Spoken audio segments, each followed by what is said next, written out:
On January 14th, 2026, three simultaneous economic reports landed on trading desks across the world. Within hours, the implications became clear. The global economy is not slowing down together. It is splitting apart. China just posted a trade surplus of $1.2 trillion, the largest in human history. The United States recorded a December budget deficit of $145 billion, up 67% from 1 year ago. Europe released data showing it has fallen to fourth place globally in patent applications, down from holding 27% of world patents just 25 years ago. These are not three separate stories. This is one story about the end of economic convergence. For 2 decades, globalization promised that all major economies would eventually reach similar levels of prosperity and technological capability. That promise just shattered. My name is Economic Alert, and for the past 8 years, I have tracked the mathematics behind market movements. Today, I am walking you through the most important economic fracture of this decade. What you are about to see is not a temporary divergence. This is structural separation. Here is the central anomaly that should alarm every investor and saver watching this video. All three economic superpowers claim their strategies are working. China points to record exports. America celebrates tariff revenue growth. Europe boasts about regulatory leadership. Yet the mathematics tells a completely different story. Let me show you 3 layers of evidence that reveal which economies are actually winning, which are stagnating, and which are falling behind.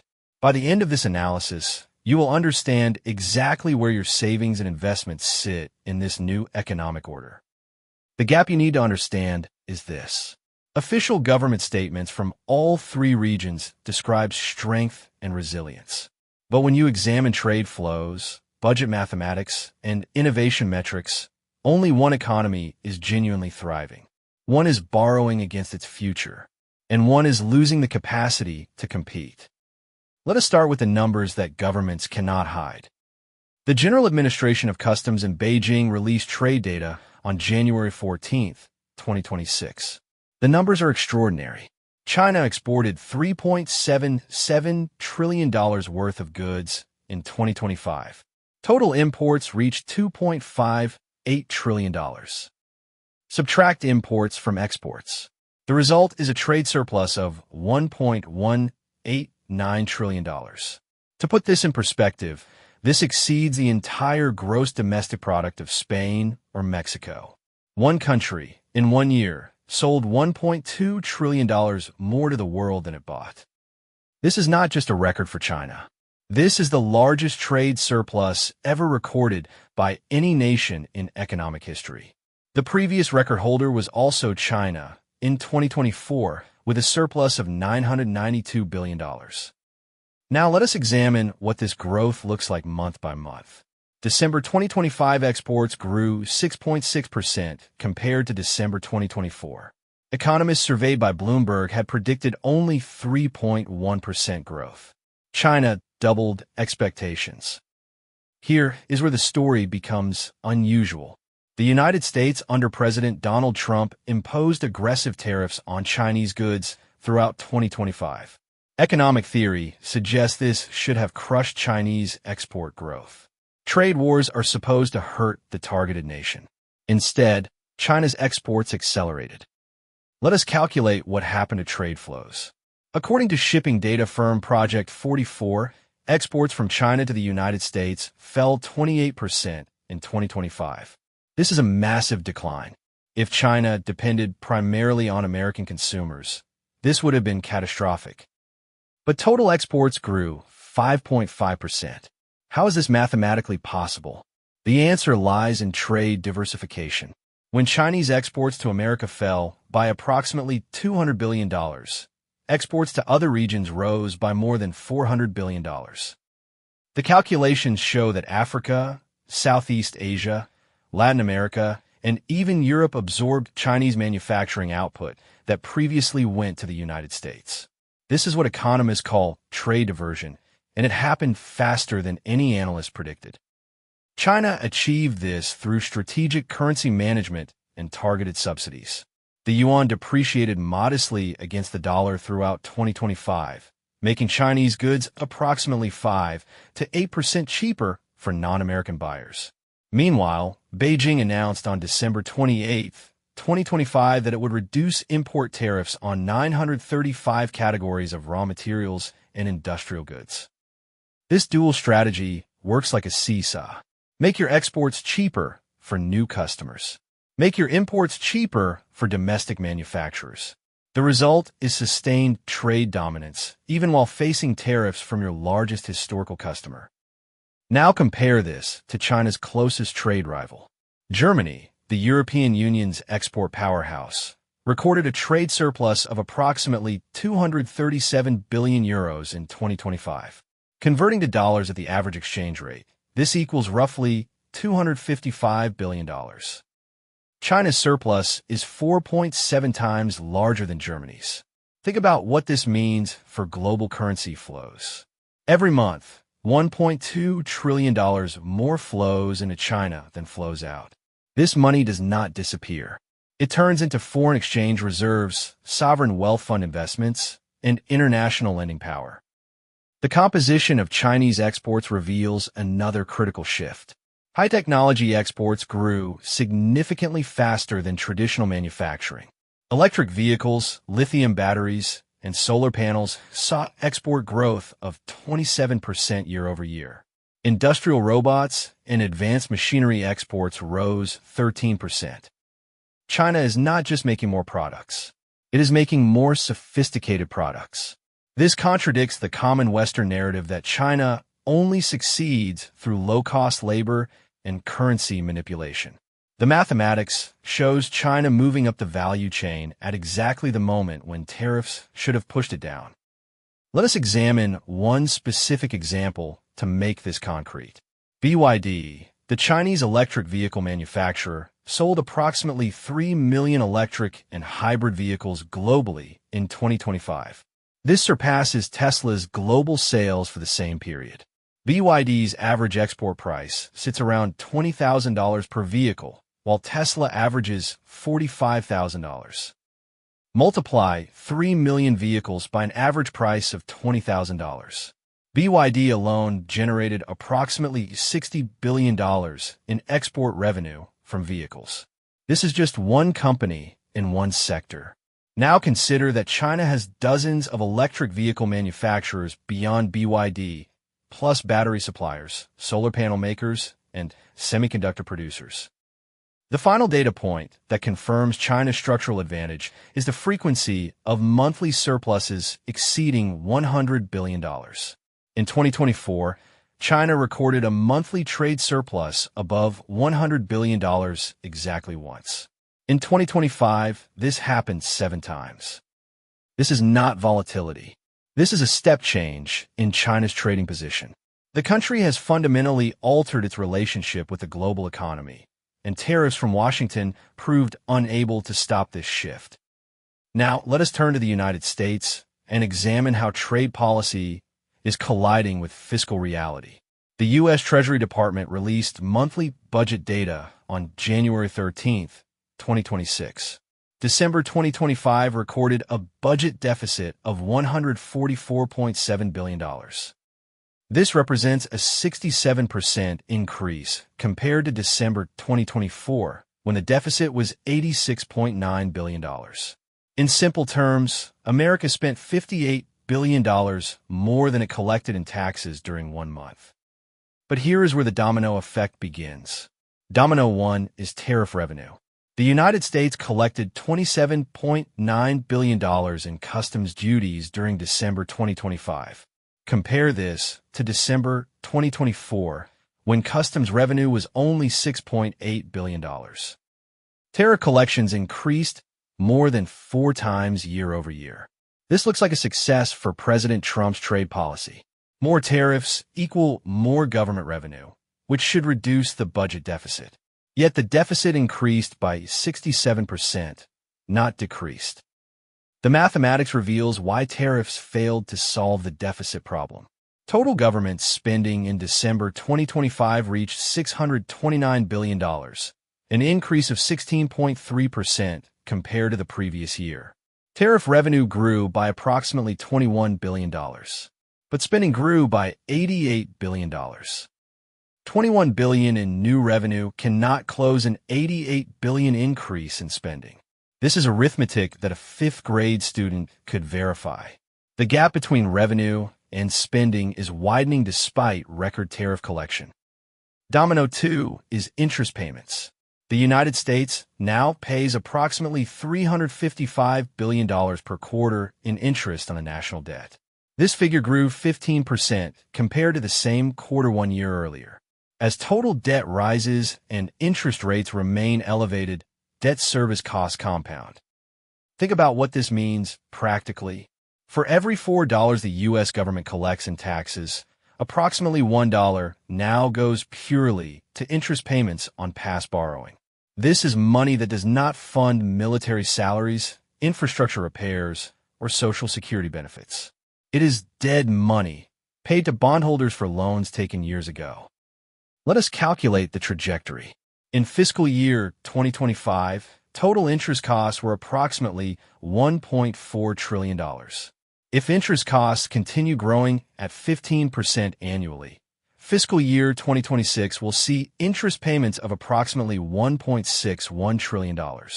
By fiscal year 2027, this reaches $1.85 trillion. At current tax revenue levels of roughly $4.5 trillion annually, interest payments will consume 41% of all federal revenue by 2027. This creates what economists call a death spiral. More borrowing leads to higher interest costs. Higher interest costs require more borrowing. The cycle feeds itself. Domino 3 is military spending. December 2025 saw military expenditures rise 25% to $98 billion for the month. Multiple factors drive this increase. The United States is providing ongoing military aid to Ukraine. Increased tensions with China over Taiwan require higher naval readiness. Middle East deployments continue despite official statements about withdrawal. Military spending is politically almost impossible to cut. Both Republicans and Democrats in Congress support maintaining or increasing defense budgets. This means military expenses act as a ratchet. They rise easily during crises, but rarely decline even when threats diminish. Combining these three dominoes creates a fiscal trap. The United States government is simultaneously increasing spending on defense and interest payments, while trade policy designed to generate revenue falls short of covering the spending growth.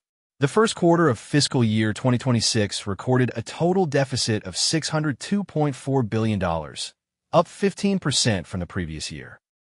Project this forward. If quarterly deficits continue at $600 billion, the full-year deficit for fiscal year 2026 will reach approximately $2.4 trillion. This exceeds the pandemic year deficits of 2020 and 2021. Now, let us examine real-world examples of how this fiscal pressure is manifesting. On January 14, 2026, President Trump announced a 25% tariff on imports of certain advanced semiconductors, specifically targeting AI chips like the NVIDIA H200 and AMD MI325X. The White House justified this action on national security grounds. But examine the timing and structure. The tariff applies to chips imported into the United States before being re-exported to foreign customers, particularly China. This means the U.S. government collects a 25% tax on NVIDIA sales to Chinese customers, even though those chips never actually enter the American market for domestic use. This is not traditional protectionism designed to shield domestic industry. This is rent-seeking. The U.S. government is positioning itself as a toll booth on the global semiconductor highway. NVIDIA manufactures chips in Taiwan using TSMC foundries. Those chips get shipped to the United States, where customs collect a 25% tax. Then the chips continue to final customers in China or other markets. Calculate what this means for NVIDIA's Chinese revenue. If NVIDIA sells $10 billion worth of H200 chips to Chinese customers annually, A 25% tariff adds $2.5 billion in cost. Either NVIDIA absorbs this cost, reducing profit margins, or Chinese customers pay higher prices, reducing demand. The hidden response from major corporations reveals how seriously they take these fiscal pressures. According to reporting from Bloomberg and the Financial Times, semiconductor companies including Intel, TSMC, and Samsung have all delayed or reduced planned investments in U.S. manufacturing facilities during the second half of 2025. Why would companies reduce U.S. investment when the government is imposing tariffs specifically designed to encourage domestic production? The answer is policy uncertainty. If companies cannot predict whether tariffs will remain in effect for 5 or 10 years, they cannot justify multi-billion-dollar factory investments that require decades to generate returns. This brings us to the most critical hidden threat facing the U.S. economy in 2026. On January 6, 2026, the Russian Academy of Sciences released its annual risk assessment for global economies. The report identified the single greatest risk to U.S. economic stability: potential loss of Federal Reserve independence. Olli Rehn, governor of the Bank of Finland and European Central Bank Council member, stated on January 14th that any erosion of Federal Reserve autonomy would push up inflation and might even endanger financial stability. He offered full solidarity with Fed Chair Jerome Powell. Why does Fed independence matter for your savings? Central banks must make unpopular decisions. When inflation rises, central banks must raise interest rates even if higher rates slow economic growth and increase unemployment. Politicians hate high interest rates because they make borrowing expensive and voters unhappy. If the president or Congress can pressure the Federal Reserve to keep interest rates artificially low despite high inflation, short-term economic pain decreases. But long-term inflation becomes embedded in the economy. Your savings lose purchasing power. Wages cannot keep pace with prices. Economic instability follows. The record budget deficit creates immense political pressure on the federal. When the government must borrow $2.4 trillion annually, higher interest rates make that borrowing much more expensive. A 2 percentage point increase in average interest rates on new debt adds approximately $48 billion per year in interest costs. Politicians facing these costs will desperately want the Fed to lower rates, regardless of inflation. This is the death trap. Fiscal irresponsibility creates pressure to compromise monetary policy. Once monetary policy credibility erodes, inflation expectations become unanchored. The currency itself comes under threat. Now, let us examine Europe, where the disconnect between official statements and ground-level reality has reached absurd proportions. On January 7, 2026, Eurostat reported that Eurozone inflation fell to exactly 2.0% in December 2025, perfectly matching the European Central Bank's target. European Commission President Ursula von der Leyen called this a testament to the resilience of European economic policy. ECB officials celebrated achieving their inflation mandate. Financial media published headlines about Europe's economic stability. But examine what happened to European innovation capacity during the same period. According to data compiled by the World Intellectual Property Organization and cited in a September 2025 report by former ECB President Mario Draghi, Europe has fallen to 4th place globally in patent applications. In the year 2000, Europe accounted for 27% of global patent applications. By 2025, this share dropped to just 4%. Europe is now behind the United States, China, and South Korea in patent generation. Let's calculate what this means for long-term prosperity. Patents represent future products and services. A patent filed today becomes a marketable innovation 3 to 7 years from now. If Europe generates only 4% of global patents in 2026, it will command only a small fraction of high-value industries by 2030. This is not theoretical. Look at solar energy. Germany was the global leader in photovoltaic panel manufacturing in 2010. German companies like SolarWorld and Q-Cells dominated the market. Today, Chinese manufacturers control approximately 85% of global solar panel production. German solar companies either went bankrupt or sold to foreign buyers. The exact same pattern is repeating in electric vehicles. Volkswagen, Mercedes-Benz, and BMW spent decades building luxury automobile reputations.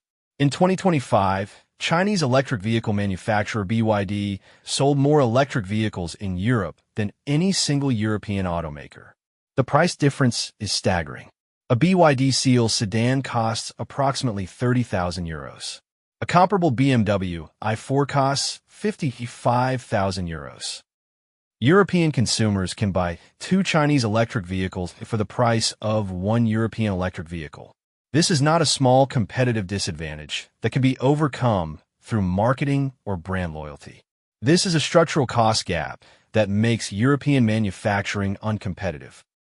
What caused this collapse in European competitiveness? According to the Draghi report commissioned by the European Commission, 3 factors dominate. First, underinvestment in research and development. Europe spends 2.2% of GDP on R&D. The United States spends 3.5%. South Korea spends 5.0%. Second, regulatory burden. The European Union has implemented more than 100 separate technology regulations over the past decade. These include the Digital Services Act, the Digital Markets Act, the AI Act, the Data Act, and dozens of sector-specific rules.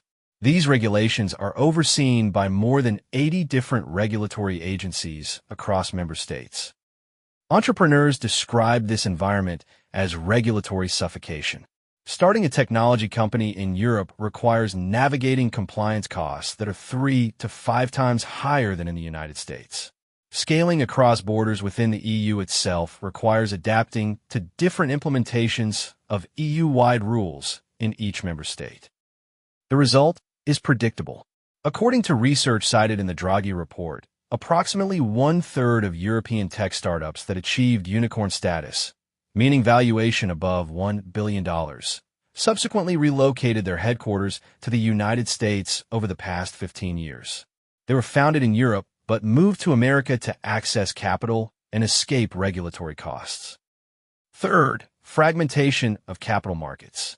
A technology company in California can access the entire American market of 330 million consumers under a single regulatory framework. A technology company in France faces 27 different regulatory implementations, multiple languages, fragmented payment systems, and cultural barriers to selling in Germany, Poland, or Spain. Mario Draghi calculated that Europe needs to increase annual innovation investment by €800 billion per year to close the competitiveness gap with the United States and China. €800 billion equals approximately $860 billion at current exchange rates. Think about the scale of that number. The entire EU budget is approximately €170 billion annually. Draghi is calling for innovation investment equal to 4.7 times the total EU budget. Where would this money come from? The report proposes joint EU borrowing, similar to the Pandemic Recovery Fund, but expanded massively and made permanent. Political reality makes this nearly impossible. Germany, the Netherlands, and Austria oppose expanding joint EU debt. France and Italy support it, but cannot implement it without German agreement. The result is political paralysis while China and America pull further ahead. Let us test the credibility of European competitiveness claims with a simple exercise. Open your web browser and search for European technology products that lead global markets. Not products made in Europe by American or Asian companies. Products invented, designed, manufactured, and branded by European companies. You will find Spotify from Sweden, perhaps ASML from Netherlands in semiconductor manufacturing equipment, and SAP from Germany in enterprise software. Beyond this, the list becomes sparse. Compared to American tech, Apple, Microsoft, Google, Amazon, Nvidia, Tesla, Meta. Compared to Chinese tech, Alibaba, Tencent, BYD, DJI, Huawei, TikTok. The pharmaceutical sector reveals the same pattern. Europe invented modern pharmaceutical industry. But according to the Draghi report of the 10 best-selling biological drugs in Europe during 2025, only 2 were developed by European companies. 6 were American. 2 were Swiss, which is not part of the European Union. European research institutions discover new molecules and publish groundbreaking papers. But American and Asian companies commercialize those discoveries faster because they can access capital more easily, scale more rapidly, and navigate regulatory approval more efficiently. The price discovery problem appears in European energy costs.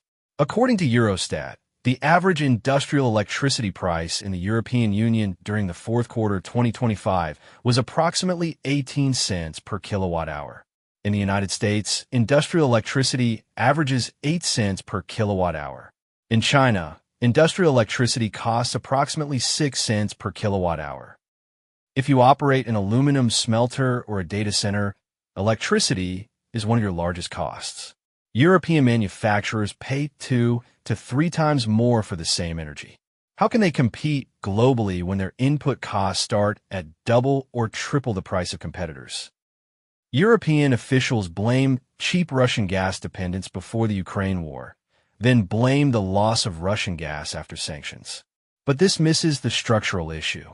Europe chose to phase out nuclear power, restricted natural gas development, and bet entirely on renewable energy before storage technology matured. These were political choices, and they resulted in the highest industrial energy costs among developed economies. The timeline ahead looks increasingly difficult for European competitiveness. The International Energy Agency projects that European industrial electricity prices will remain elevated through at least 2030 as the continent attempts to replace Russian gas with liquefied natural gas imports and expand renewable capacity. Let us now synthesize these 3 evidence layers into macro implications. The global economy is not experiencing temporary divergence. 3 structural trajectories have emerged that will define the next decade. China has achieved trade dominance through manufacturing scale, technology advancement, and strategic market diversification. The $1.2 trillion surplus provides Beijing with massive financial resources to invest globally, particularly in developing economies through Belt and Road Initiative projects and infrastructure lending. This creates a currency implication. As trade surpluses accumulate, China accumulates foreign exchange reserves and can purchase assets globally.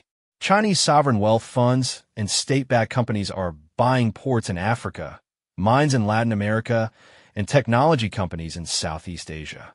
Trade dominance converts directly into geopolitical influence. The United States faces a fiscal sustainability crisis masked by the dollar's reserve currency status. The government can currently borrow $2 to $3 trillion annually because global markets still trust dollar-denominated debt. But trust is not unlimited. At some point, bond markets will demand higher interest rates to compensate for default risk or inflation risk. When that inflection point arrives, the Federal Reserve will face an impossible choice. Allow interest rates to rise, which makes government debt service costs explode, or suppress interest rates through money printing, which causes inflation to accelerate. Both choices lead to economic instability. The only difference is the mechanism. For American savers, this means dollar purchasing power is at risk. If you hold savings in dollars, either explicit inflation or implicit default through negative real interest rates will erode value. This is not a prediction of imminent collapse. This is recognition that the fiscal path is mathematically unsustainable and something must adjust. Europe faces a slow decline in technological relevance and industrial competitiveness. Without massive investment, increases, and regulatory reform, European companies will continue losing market share to American and Chinese competitors. This does not happen suddenly. It happens gradually, one industry at a time, until the cumulative effect becomes undeniable. European citizens will experience this as a standard of living stagnation. Wages will grow slowly. Taxes will remain high to fund social systems. Unemployment, particularly youth unemployment, will stay elevated. Meanwhile, citizens in competing economies will see faster wage growth and more economic opportunity. The timeline for these trajectories is measurable. Watch for specific trigger points over the next 12 to 18 months. For China, monitor whether the trade surplus remains above $1 trillion in 2026 despite potential new tariff from the United States and European Union. If China sustains this level, it confirms structural dominance rather than temporary advantage. For the United States, watch the quarterly deficit reports. If the full-year fiscal year 2026 deficit exceeds $2.5 trillion, pressure on Federal Reserve independence will intensify dramatically. Also watch for any public disputes between President Trump and Fed Chair Powell over interest rate policy. This would signal that the independence crisis is materializing. For Europe, watch the patent filing data from WIPO in March 2026 and September 2026. If Europe's share of global patents falls below 3.5%, the innovation decline is accelerating beyond hope of short-term reversal. Also watch for technology company relocations out of Europe, particularly to the United States. The international trade effects are already manifesting. According to the World Bank Global Economic Prospects Report released January 13, 2026, global trade growth is projected to slow from 3.8% in 2025 to 2.9% in 2026. This slowdown reflects the impact of tariff uncertainty. Companies are delaying investment decisions and reducing inventory expansion because they cannot predict what trade rules will govern their supply chains 6 months from now. This uncertainty itself becomes a drag on global growth, separate from the actual tariff costs. Now, let us make this personal. If you are a saver, meaning you hold cash or bonds as a substantial portion of your wealth, you face purchasing power erosion risk in dollar or euro-denominated assets. The mathematical reality of unsustainable deficits means your savings will lose value either through inflation or through financial repression. If you're an investor holding stocks in European technology or manufacturing companies, you face competitive obsolescence risk. Unless your specific companies find ways to overcome the cost and regulatory disadvantages described earlier, they will lose market share and profitability over time. If you are a consumer, particularly in Europe or America, expect continued pressure on living standards. Energy costs, food costs, and manufactured goods costs will likely rise faster than wages for median workers.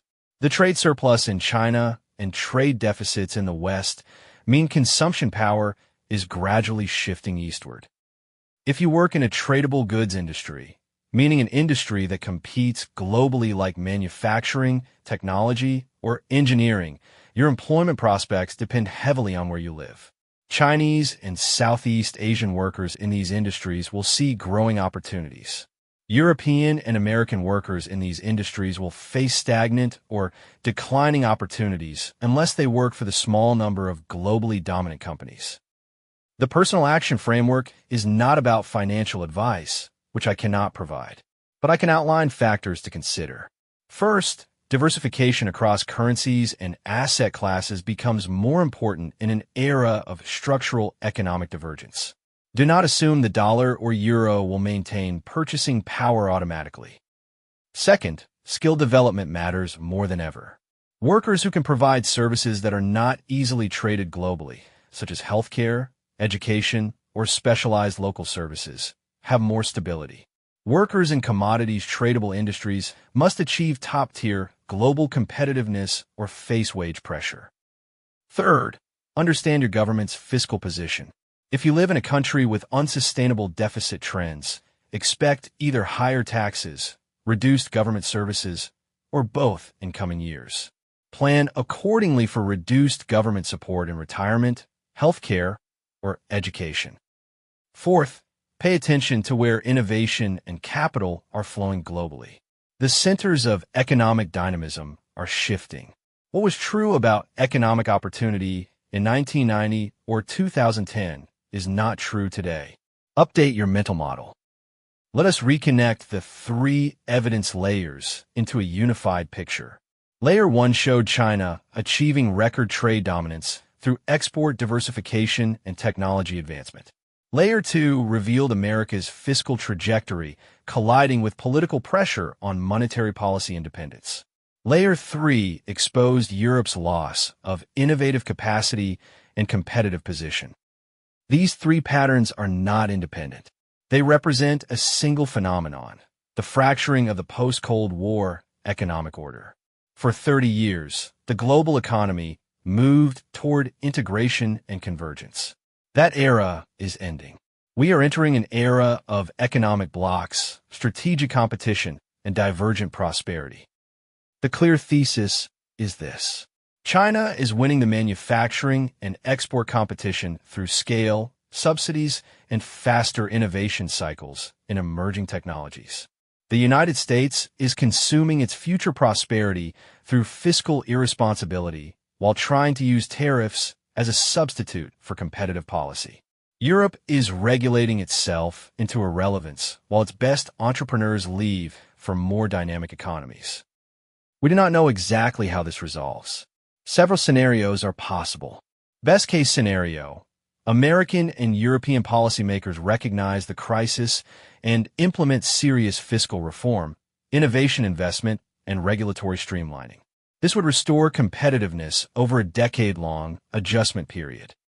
Worst-case scenario, fiscal crises in the West trigger defaults, severe recessions, or currency crises.